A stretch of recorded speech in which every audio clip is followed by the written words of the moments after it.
están sintonizando este ciclo de conferencias titulada La bestia que sube del abismo. Les pido que abran sus Biblias, porque los que la traigan son los que se van a ir en el rapto. Eso garantizado. En el capítulo 11 del libro del Apocalipsis. Y antes de leerlo, solamente quiero darles algunos datos de lo importante que son las profecías bíblicas. Ojalá que tomen nota de lo que les voy a decir. Aunque no traigas tu Biblia, puedes apuntar ahí si te interesa. De acuerdo a la Enciclopedia de Profecías Bíblicas, de J.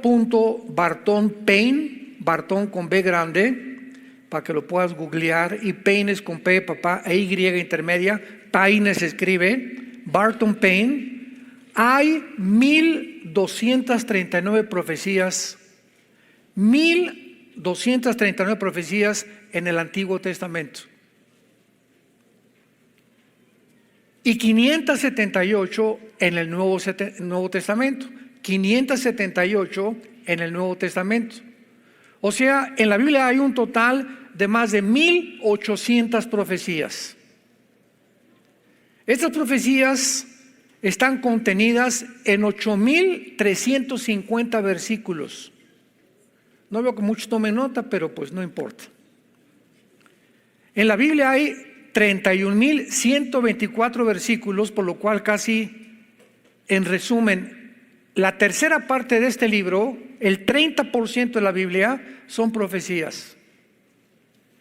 De aquí la importancia de predicar las profecías bíblicas. Una tercera parte de la Biblia, Dios considera tan importante las profecías que una tercera parte contiene las profecías tanto en el Antiguo como en el Nuevo Testamento. Ahora, muy bien, estamos viendo una serie y les recomiendo que vean las conferencias anteriores, las encuentran en YouTube, acerca del mundo invisible que nos rodea, que si no tuviéramos la Biblia, nadie podría, mediante la investigación científica, mediante el estudio intelectual o filosófico, descubrir que hay un mundo, una dimensión diferente a la de nosotros en el universo. Una dimensión invisible habitada por entidades espirituales.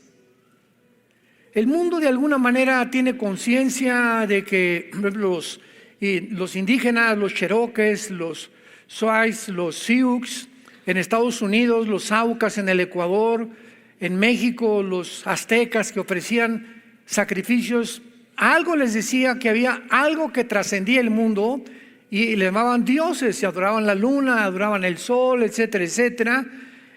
Los indígenas en Estados Unidos a los espíritus, que los árboles tenían espíritus, pero algo en el ser humano le dice que algo trasciende la vida humana.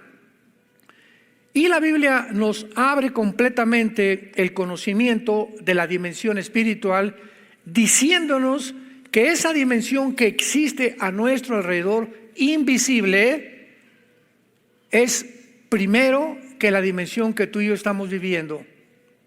¿Por qué? Porque fue anterior a nosotros.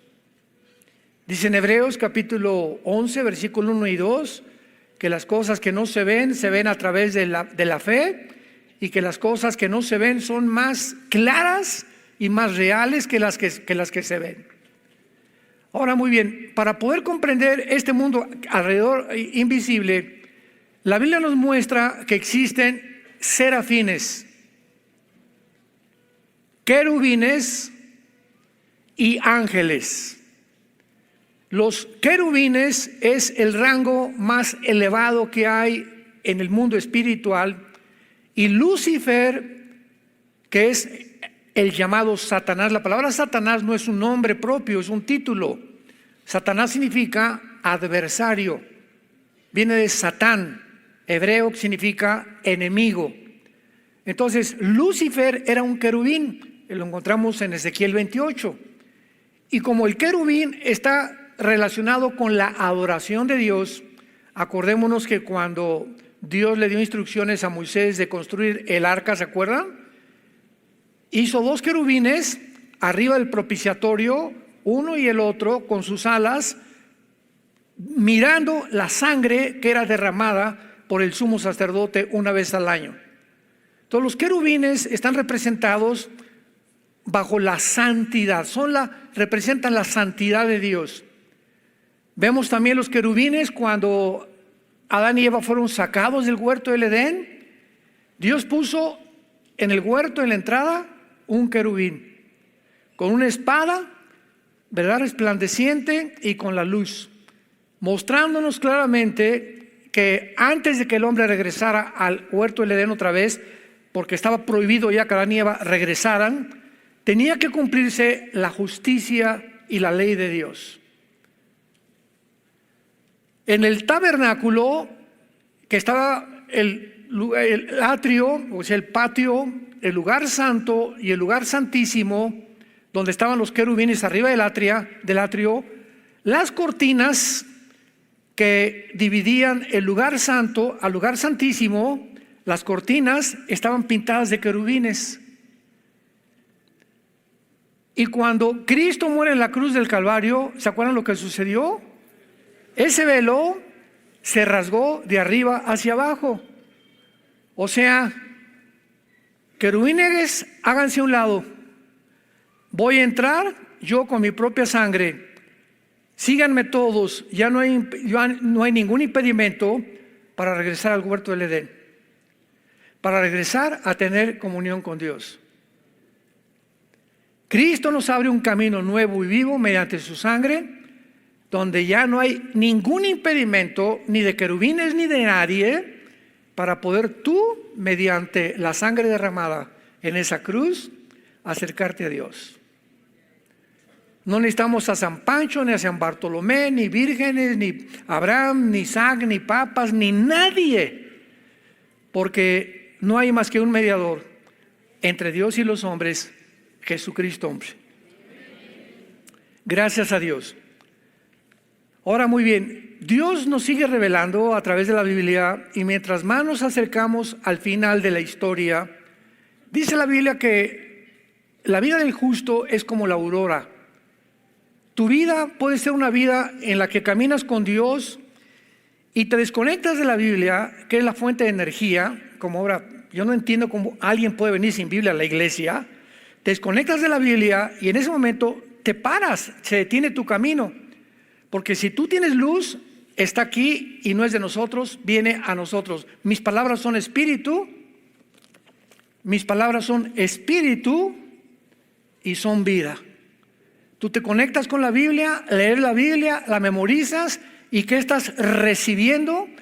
La naturaleza, participando de la naturaleza divina de Dios.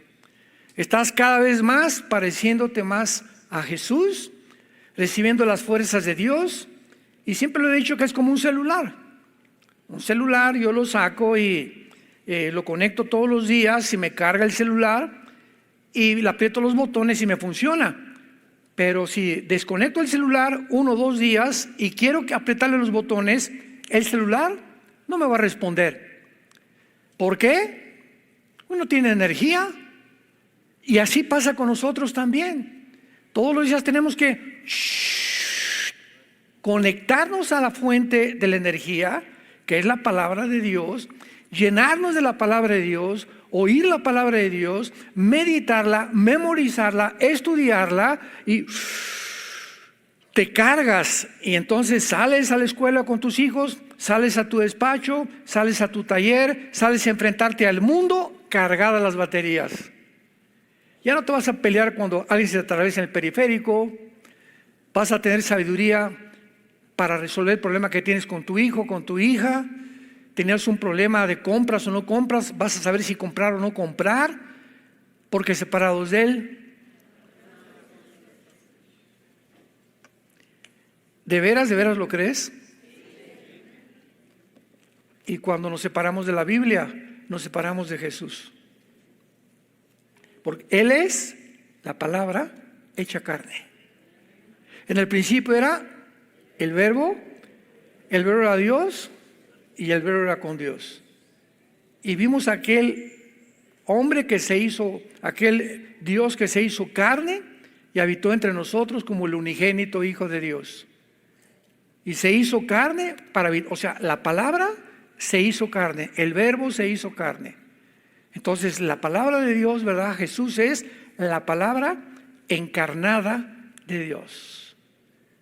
Y por eso dice en 2 de Pedro que cuando leemos la Biblia participamos de la naturaleza divina de Dios. Cuando tú realmente crees eso y lo has asimilado, vas a tener una Biblia en tu coche, en el baño de tu casa, en tu garage, una chiquita cuando viajes. Vas a adquirir el bendito hábito de no separarte de la palabra de Dios.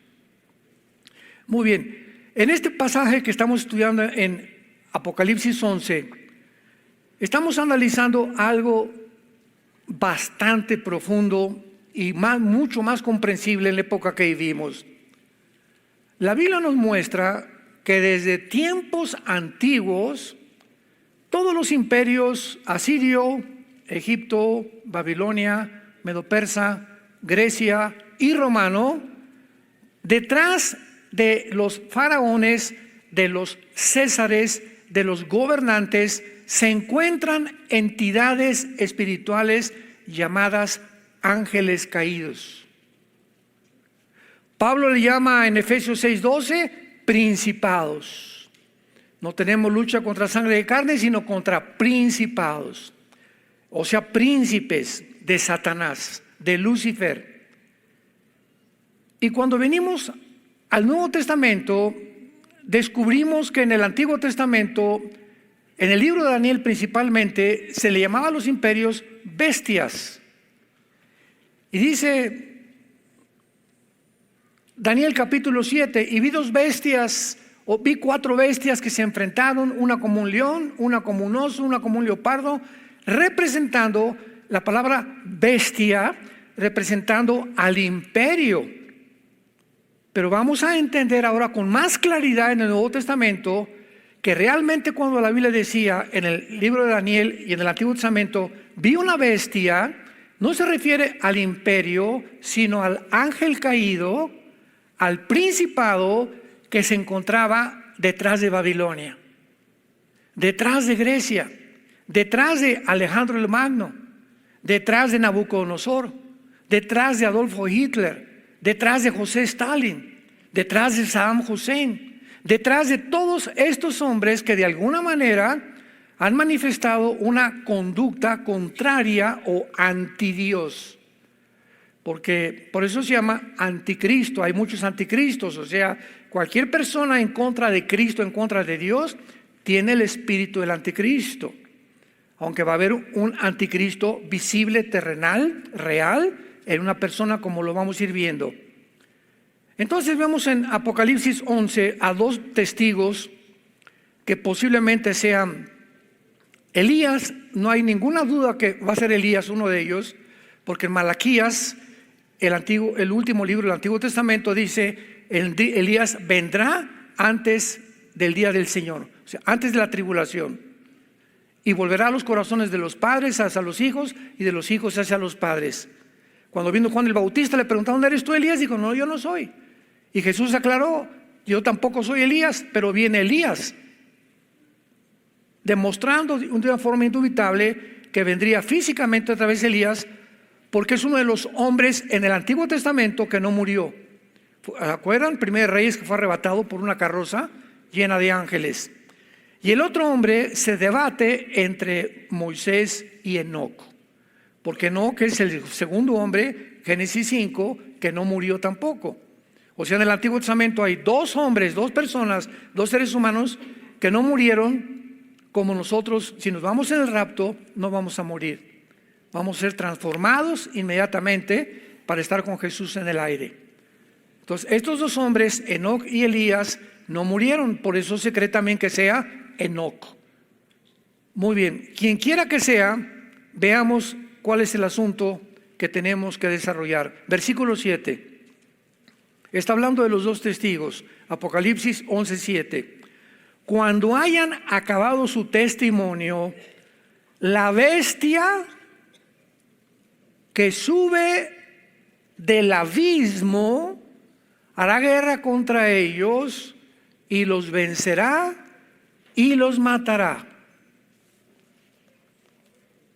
Veamos ahora en Apocalipsis 17 con más claridad, más información acerca de esta entidad misteriosa, interesante que le dicen la bestia. Apocalipsis 17, versículo 8. La bestia que has visto, o sea, que estaba montada sobre la ramera, con cuidado, era y no es y está para subir del abismo. Aquí claramente el Espíritu Santo está hablando en tiempos de Juan, cuando Juan vivió bajo el Imperio Romano, hace 2000 años. Entonces, con cuidado, síganme. En el tiempo de Juan la bestia no existía, pero había existido. Juan dice, la bestia era. O sea, en tiempos del gobierno romano, esta bestia no existía. Y fíjense lo que dice a continuación. Y no es, ahí lo aclara Juan. En el tiempo de él, en tiempos de la vida de Juan, no existía, no estaba la bestia. Sin embargo, está para subir del abismo. Aquí pues se nos menciona a una entidad espiritual misteriosa que se llama la bestia y que no es el anticristo. ¿Cómo sabemos que no es el anticristo, la bestia de Apocalipsis 13? En primer lugar, recordemos algo. En la Biblia hay diferentes lugares debajo de la tierra que se llaman prisiones. Y tenemos en primer lugar al abismo. ¿Se acuerdan en Lucas 16 y 17 que Jesús se enfrentó al Gadareno? Y cuando el Gadareno se acercó a Jesús y Jesús a él le preguntó, ¿cómo te llamas? Legión, le contestó el Gadareno, el principado o el jefe de los demonios. Y los romanos tenían 6,000 soldados, formaban una legión. O sea, aquí hay un hombre con 6,000 entidades espirituales que se llaman demonios. Daimón en el griego, que significa simplemente seres inteligentes, más inteligentes que nosotros.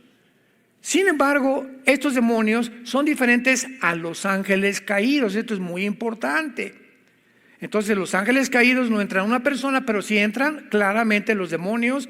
Y los ángeles caídos no perdieron sus cuerpos, se pueden materializar. Los demonios no, porque no tienen cuerpo, necesitan descansar en seres humanos.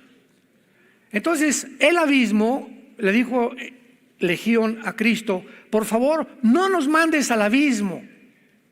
Tenían un miedo terrible de ir a esa prisión en el centro de la tierra. Lo vamos a ver. Entonces Cristo les da permiso y se salen los demonios y se meten a unos puercos. ¿Recuerdan todo esto? Y los puercos llegan a un precipicio y se avientan. O sea, los demonios le dicen a Cristo, no nos mandes al abismo, permítenos entrar en animales. Entran a puercos, porque es un animal inmundo en el Antiguo Testamento, y los puercos y los demonios matan a los puercos. Oigan, demonios, pues entonces, ¿y ahora qué? ¿A qué cuerpo se van a meter? ¿Qué nos enseña esta lección? Que el mal es autodestructivo. Que el mal no puede permanecer por sí mismo. ¿Qué quiero decir? El mal tiene dos enemigos: el mismo mal y el bien. Una banda de delincuentes, una banda de ladrones, una banda de asesinos, si la policía no los agarra, tarde o temprano, entre ellos mismos se van a matar o se van a destruir. No puede el mal subsistir por sí mismo. El bien solo tiene un enemigo: el mal. Entonces, una persona contraria a la luz no sabe que esa misma persona se está autodestruyendo. Si tú fumas y fumas, te estás suicidando. Tomas y tomas y tomas, te estás suicidando. Maldices a tu mujer, cometes adulterio, robas, no pagas, vas en contra de las leyes de Dios, te estás autodestruyendo. Y al mismo tiempo a las personas que están a tu alrededor, porque el mal opera de esta manera, no puede subsistir. El bien tiene que subsistir porque estamos como una planta bajo el sol, tenemos aire, tenemos oxígeno, tenemos tierra, y el camino del justo es como la aurora, va en aumento, el cristiano va aumentando, creciendo, creciendo, creciendo cada vez más, dando fruto, cada vez más paz, más esperanza. ¿Por qué? Porque está puesto, arraigado y cimentado en la raíz que es Jesucristo. Una vez que comprendemos esto, vayamos al libro de Daniel, capítulo 7 en el Antiguo Testamento, para comprobar estas verdades tan importantes y entender este libro maravilloso y esta serie titulada La bestia que sube del abismo. Dijimos que el anticristo no puede ser la bestia, porque dice que sale del abismo. ¿Correcto? Y en el abismo no se encuentra ninguna alma humana. El abismo es la habitación, la prisión de los demonios. Los seres humanos que mueren sin Cristo o sin ley o que no nacieron de nuevo descienden a otro lugar que se llama el infierno. Gehenna. G-E-N-N-A-H-A en el griego, Gehenna. Y los ángeles que se han rebelado contra Dios, como en Génesis 6, que trataron de mezclarse con mujeres y producir una raza híbrida, que es lo que actualmente están tratando de hacer, van a otro lugar llamado el Abadón. Entonces hay el abismo, el infierno para los seres humanos y el Abadón para los ángeles. Esto es importante para los estudiantes de la Biblia. Entonces, si la bestia va a subir del abismo, pues no puede ser un ser humano, porque contradice la Biblia misma. En Hebreos 9:27 está establecido que muramos una sola vez y después el juicio. En otras palabras, no hay reencarnación. Si el anticristo sube del abismo y ya murió y vuelve a aparecer y vuelve a morir, entonces tendría dos muertes. Y la Biblia dice que está establecido que muramos una sola vez. Y el abismo no es la habitación de las almas condenadas, es el de los espíritus inmundos. Entonces vamos por orden para que vayan ustedes comprendiendo esto. Entonces el anticristo es un ser humano, o va a ser, lo vamos a ver, me adelanto, como tú y como yo, un ser humano. De otra manera, Apocalipsis 20 no podría ser echado al lago de fuego. Si es una computadora, no podría ser echada al lago de fuego. Si el anticristo es un imperio, porque todas estas especulaciones las han manejado en los últimos años sin tener conocimiento de la palabra de Dios.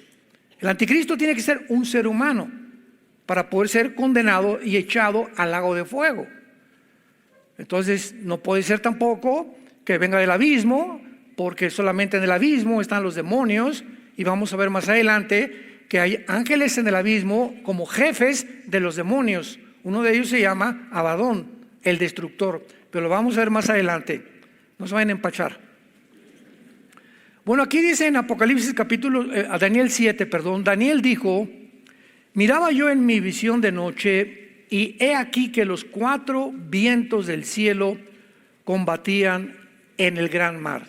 A los que les interese, arriba de la palabra vientos, ponle espíritus. La palabra espíritus se traduce vientos, aire, dependiendo del contexto sabemos lo que son.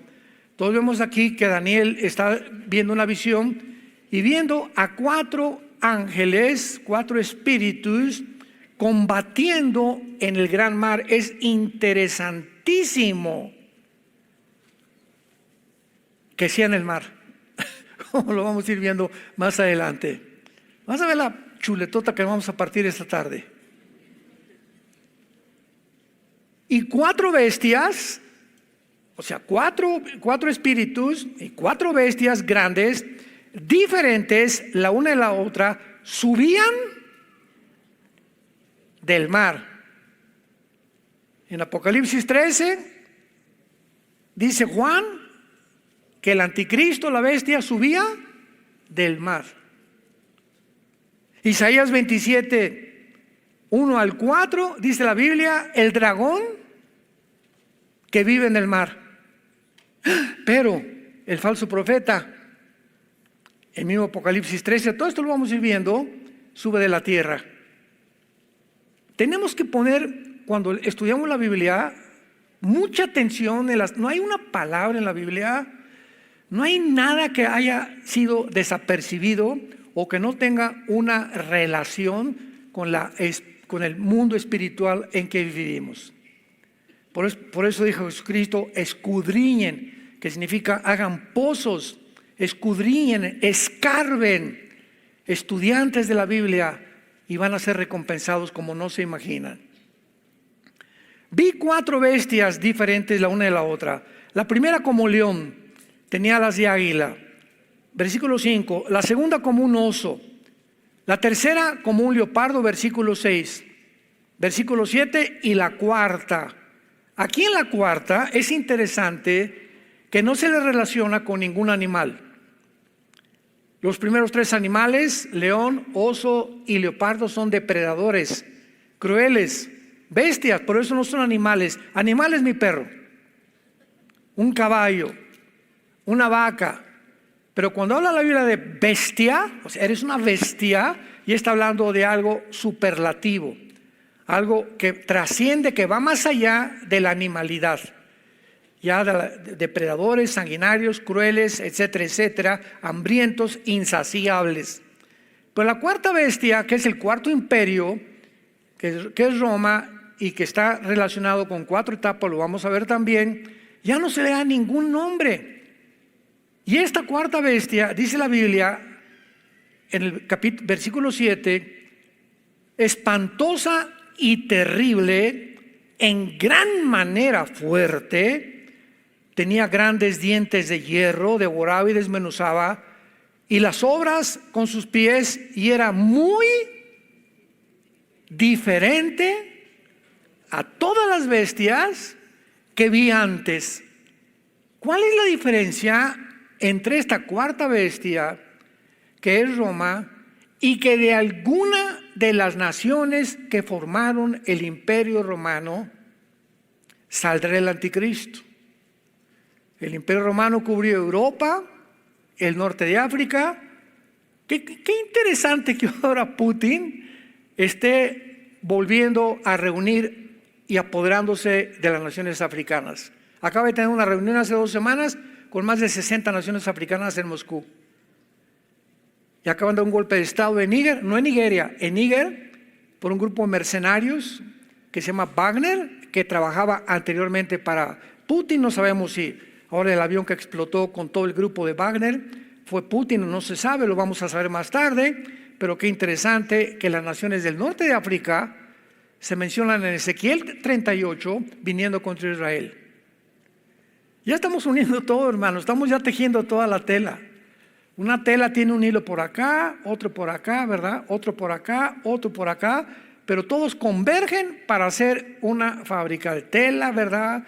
O un telar, o un vestido, pero todo bajo el microscopio son puros hilos pequeñísimos que uno con el otro tiene que estar perfectamente unidos, y la Biblia así está. La Biblia nos da por aquí un hilo, en Daniel, otro en Apocalipsis, otro en Ezequiel, otro en Zacarías, y nuestro trabajo ¿cuál es? Comenzar a este hilo, con cuál puedo juntarlo con este, o con el de Zacarías o con el de Daniel, y lo pego y ya tengo un poquito más, y luego este con este, y así vamos juntando y se va armando la pieza o la pintura donde Dios quiere que veamos con más claridad.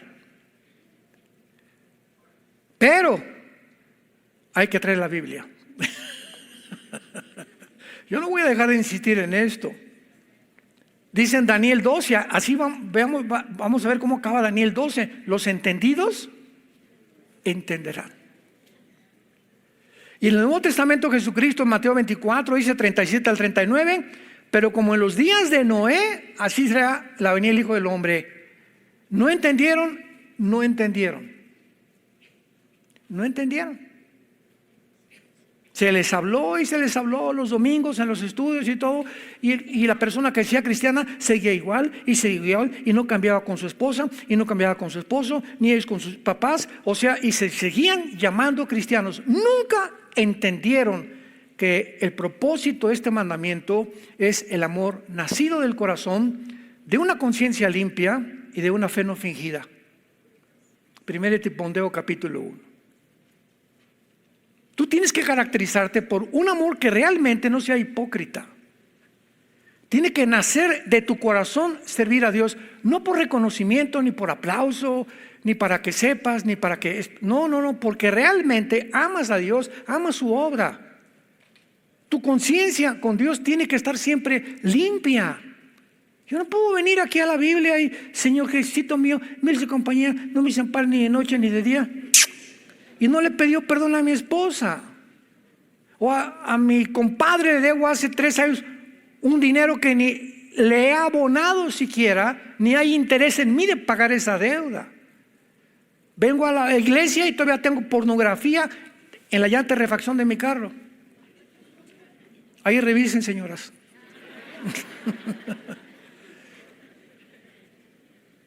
Tenemos que tener una conciencia limpia porque Dios es un Dios santo. Yo no puedo llegar, o sea, cuando llegamos ante Dios, Dios, tú sabes mi corazón, examíname, Padre. Dime qué hay ahorita, dime qué cosa puede estorbar ahorita que tu Espíritu Santo se comunique a mi espíritu, porque anhelo conocer tu voluntad, anhelo saber cómo invertir, anhelo saber cómo manejar mi casa, anhelo seguirte, Señor, anhelo tener paz, seguridad. Pero mientras mi conciencia me acuse de algo, tengo que limpiar mi conciencia y mi fe no puede ser fingida. No puedo fingir ante mis amigos, no, pues sí, bueno, soy cristiano los domingos y ja. A ver, Juan, vamos a echarnos una chela entre tú y yo, cuéntame el de Pepito. Y llego a otro lugar y soy otra persona, y en mi casa soy otra persona. Total que don Pancho es un psicópata. Es una persona esquizofrénica, tiene múltiples desórdenes de su personalidad. En su casa es una persona, con sus amigos es otra persona, jugando fútbol es otra persona. ¿Cuántas máscaras tiene don Pancho? La fe no fingida, somos de una sola pieza. En la casa, con mis amigos, en el deporte, en la escuela, en el cine, somos de una sola pieza. Se llama el carácter estructurado bajo el control del Espíritu Santo. El secreto aquí en Daniel 7:7 de esta cuarta bestia, porque era diferente a las demás, le encontramos en el significado de la palabra diferente. Apúntalo, es la palabra hebrea Shainah. S de Samuel, H-A-I-N-A-H, como suena Shainah, que significa de naturaleza diferente o alterada. De naturaleza diferente o naturaleza alterada. Dios mío santo. En el siglo XXI surge un movimiento donde tú no eres hombre, eres mujer, y tú no eres mujer, eres hombre. Donde, por favor, cámbiate de sexo. Ahora, en California, a los 12 años, acaba de salir el gobernador en California, en Estados Unidos, a los 12 años un niño pierde su patria potestad. ¿Qué significa esto? Que a los 12 años en California puede llegar un grupo de personas del gobierno a tu casa, agarrar a Pepito y llevárselo con ellos y comenzar a reeducarlo o adoctrinarlo en la ideología de género y sugerirle que cambie su sexo. A un niño de 12 años que ni siquiera tiene sentido, ni siquiera entiende el sexo. A este grado ha llegado la humanidad, ya no a la animalidad. Aquí está el ser humano, aquí están los animales. Cuando una persona trasciende la animalidad, baja a un nivel más bajo que los animales y se llaman monstruos. Y la época en que estamos viviendo ha comenzado a llenarse de monstruos, gobernantes que están aprobando todas estas cosas, manejados por una élite, una agencia no gubernamental. Ahora vuelven a anunciar, viene otra vez el COVID, están enfermos. Oye, entonces las 5 repuestos que me dieron, casi quería que pusiera 10 repuestos. Y entonces no me sirvieron de nada.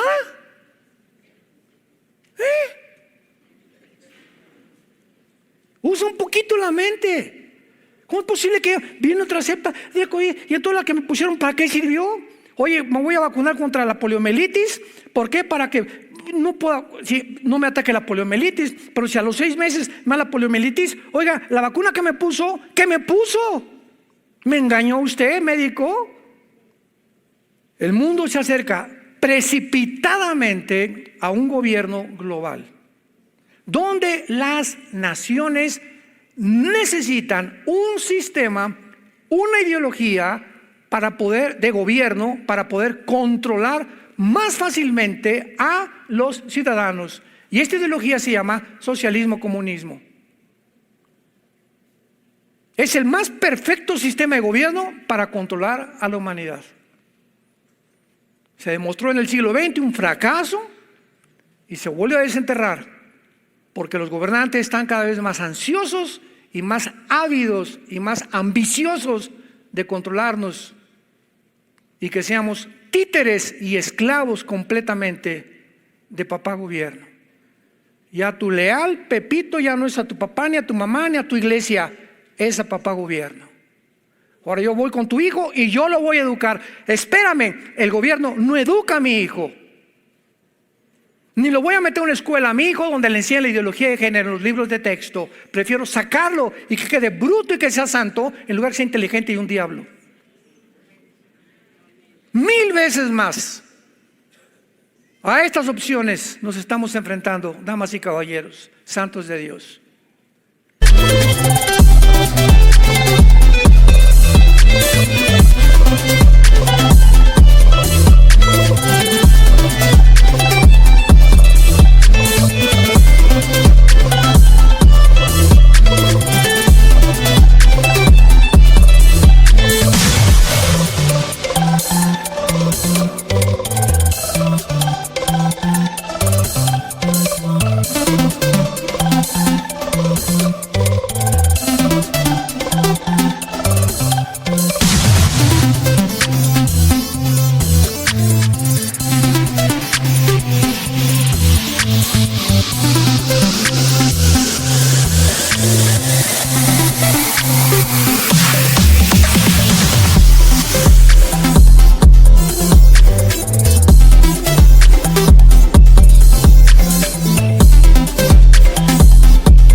Gracias a Dios en Toluca ya el mes que entra abrimos ya nuestra escuela para niños.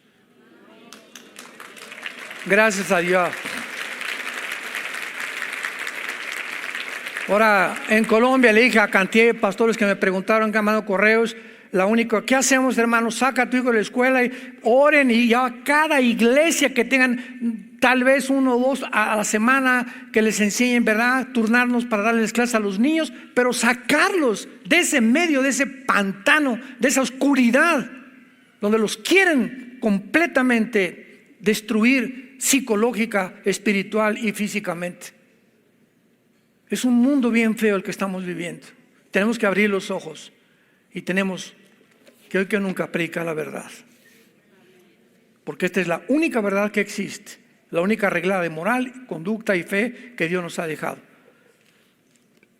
Esta cuarta bestia de diferente naturaleza está hablando del gobierno final. ¿Cómo se va a caracterizar el gobierno del anticristo? Va a ser un gobierno de naturaleza alterada. Por eso dice en Daniel 11, 33 al 35, que el anticristo no hará caso del amor de las mujeres. No es coincidencia nada de lo que estamos viendo. Todo lo que estamos viendo desde hace 3, 4 años, todo tiene una pavimentación, un camino para poder preparar finalmente el surgimiento del futuro dictador mundial, el anticristo de la Biblia. Un gobierno con un control económico del mundo, moral, militar y político. Pero tiene que haber una preparación, y nosotros somos la generación que nos encontramos en esta preparación. Abramos los ojos. Abramos los ojos, porque ahora más que nunca tenemos que hacernos una pregunta: ¿qué debo hacer? ¿Qué debo hacer? ¿Seguir viendo la televisión? ¿Seguir viendo la familia Peluche? ¿Seguir despreocupándome de todo? ¿No nos mandó Jesús y dijo: sean mis testigos ante un mundo que se está pudriendo? Este gobierno final, que es la cuarta bestia, que representa las dos piernas de la estatua del capítulo 2 de Daniel de Nabucodonosor, ¿se acuerdan? Que tenía la cabeza de oro, que representa Babilonia, que es el león del capítulo 7, versículo 4, Babilonia. Después, el pecho de plata representa al segundo imperio, que fue los medos y los persas, que representan al oso, Daniel 7:5. De los medios persas, de acuerdo a la historia, la Biblia se adelantó, porque la Biblia es la historia escrita adelantada. Vino Alejandro el Magno, versículo 6, Daniel 7:6, el leopardo. Se le compara un leopardo a Alejandro el Magno porque fue un hombre que a los 21 años, cuando matan a su padre Filipo, la mamá de Alejandro el Magno era bruja. Comienza a conquistar el mundo y se fue a África y casi, ¿verdad? En la India tuvo una derrota tremenda, se regresa a Babilonia, que es Irak moderno, y Alejandro el Magno ahí muere. Y la cuarta ya dice una bestia terrible, representada por las dos piernas del estatua de Nabucodonosor. Ahora, muy bien, este cuarto imperio, nos damos cuenta que de acuerdo a la Biblia, hasta que venga Cristo no va a haber otro imperio. Tiene que ser 4 nada más. Ahora pongan atención. El cuarto imperio es Roma y comienza en la cintura. Este es el imperio romano. Las dos piernas es la segunda etapa del imperio romano, porque se dividió en Constantinopla y Alejandría, que es actualmente Estambul, que está en Turquía. 1500 años después del imperio romano prevaleció todavía el área oriental, que es Estambul o Alejandría, que son las dos piernas. Y luego tenemos los pies, la tercera etapa, que es con 10 dedos, que dice Daniel 2, para no tener que leer tanto, Daniel 2, que de estos 10 dedos, cuando Cristo venga, golpeará la estatua en los 10 dedos, que representan las 10 naciones finales que existirán antes de que venga Jesucristo por segunda vez. No antes del rapto, antes de la segunda venida. Y estas 10 naciones, por provenir, 5 del lado oriental, porque Roma se divide en el oriente y en el occidente.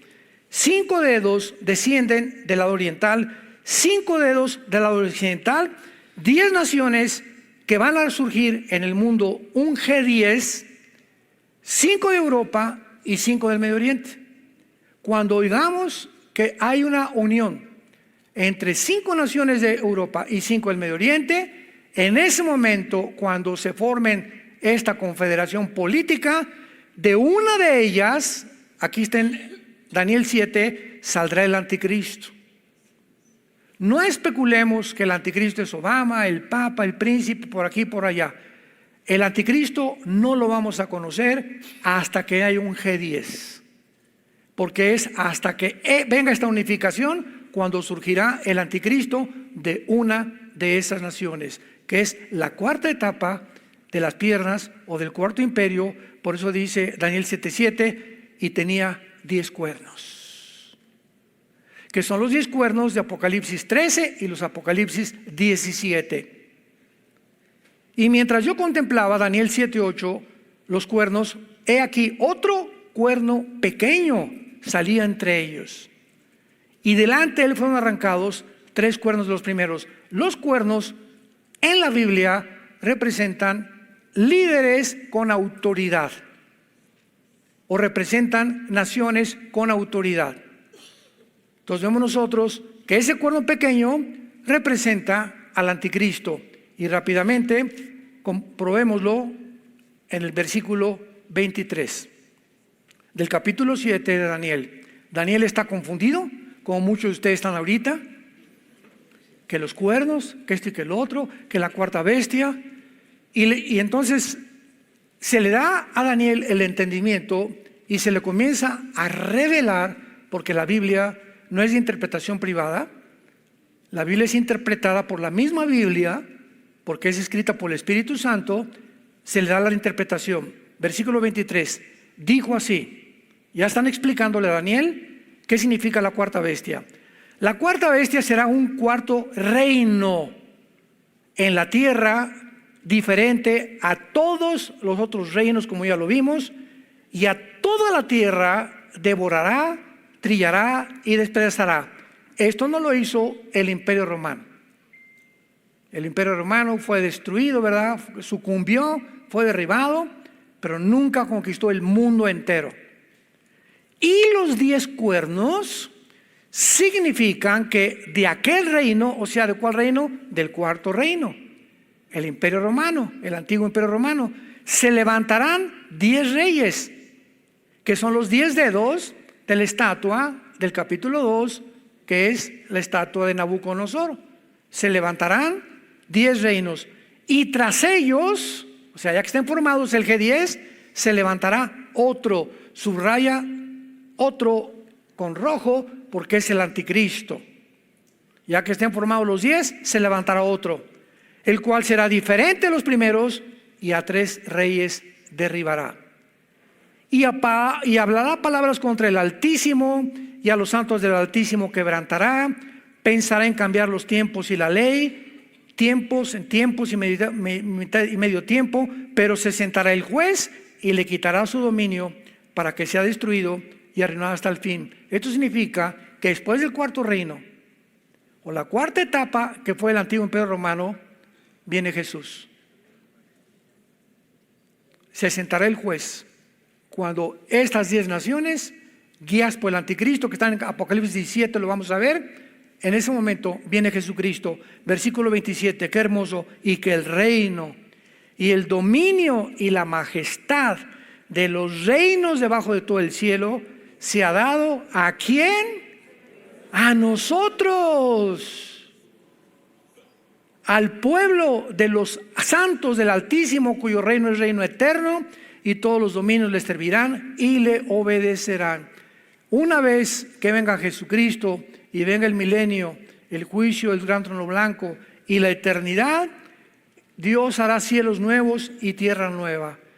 Y serán no los ángeles, no los querubines, no los serafines, seremos tú y yo, que fuimos creados a la imagen y semejanza de Dios, por lo cual esta vida temporal que estamos atravesando en un planeta que está ocupado por el enemigo ahorita, y donde estamos nada más en tránsito, estamos atravesando por este planeta, era necesario que Dios nos pusiera en este planeta, porque lo que se nos va a dar va a ser muchísimo más que lo que sufrimos.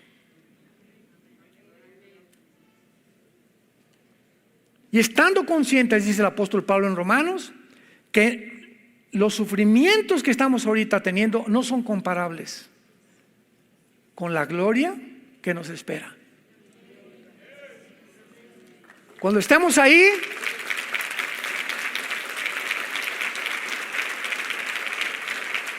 cuando estemos con Jesús, vamos a voltear hacia nuestro pasado y va a parecer solamente como una mala noche en un hotel de 4ª categoría. con una pesadilla que tuvimos y ya. No habrá nada absolutamente que pueda lastimarnos, ni enfermarnos, ni tampoco volver a morir. Y ahí comprenderemos claramente que valió la pena. En este poco tiempo que tenemos, estamos en un campo de entrenamiento, amados santos de Dios. Estamos en un campo de entrenamiento siendo preparados para la otra vida. Por eso Jesús dijo: ¿de qué le sirve al hombre ganar el mundo si pierde su alma? Tú puedes ganar ahorita todo lo que quieras, pero no solamente ahorita, vas a sufrir aquí y en la otra vida, en el infierno, que arde con fuego y con azufre. Nunca cesará tu sufrimiento, pero tú que atravesaste y sufriste por causa de Cristo y fuiste una persona santa, honesta, sincera, con una conciencia limpia, con una fe no fingida, no te imaginas las glorias que se han de manifestar, y oirás la voz que diga: entra, bendito de mi Padre, entra, bendita de mi Padre, al reino preparado para todos ustedes que me siguieron hasta la muerte. Te damos las gracias, Señor.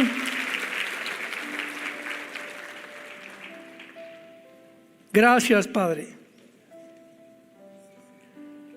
porque el propósito de este mandamiento es el amor nacido del corazón, de una conciencia limpia, de una fe verdadera, no fingida, real. Tú que escudriñas la mente y el corazón, eres el único que nos conoces verdaderamente. Todas las cosas están abiertas y desnudas delante de aquel a quien algún día le vamos a dar cuentas. Sean santos porque yo soy santo, dice el Señor. Y si invocáis por nombre a aquel que sin acepción de personas juzga a cada uno según sus obras, vivan siempre bajo el temor de Dios durante toda vuestra peregrinación. Somos peregrinos nada más. No somos de este mundo, ni pertenecemos a este mundo. Estamos aquí de paso, siendo entrenados, conociendo a aquel que en esa cruz abrió sus manos y dio su vida, porque sabía el gozo que le iba a esperar después de la cruz. Él menospreció lo que Satanás le ofreció: el mundo, la gloria, los placeres, el dinero, porque sabía muy bien que después de su muerte vendría su glorificación. Gracias, Jesús, por tan grande amor en la cruz, el mismo amor que ahora Dios en este momento te ofrece y te pide que te arrepientas de tus pecados. Arrepiéntete de tu vida en este momento. Por las misericordias de Dios, ya no sigas en el camino que estás caminando. Date la media vuelta y vuélvete a Dios con todo tu corazón. Hoy que el Espíritu Santo te está hablando. Y dile ahí desde donde tú estás, ustedes que nos ven a través de los medios de la televisión: Señor, perdona mis pecados. Yo sé que no puedo cambiar, por eso vengo a abrazar la cruz, porque creo ahora que en esa cruz la sangre preciosa, la vida de tu Hijo unigénito, Jesucristo, pagó por mis pecados. Y te pido, Jesús, ahora que entres a mi vida como mi Señor y mi Salvador. Gracias por darme la vida eterna y la corta vida que me das ahora hasta el día de mi muerte. Moriré en paz, sabiendo que me estarás esperando y que valió la pena que hoy que oí tu voz no endurecí mi corazón. En el nombre de Jesús, amén. Qué libro, ¿verdad? La Santa Biblia. el único libro, la única luz, la única antorcha que tenemos en tanta oscuridad.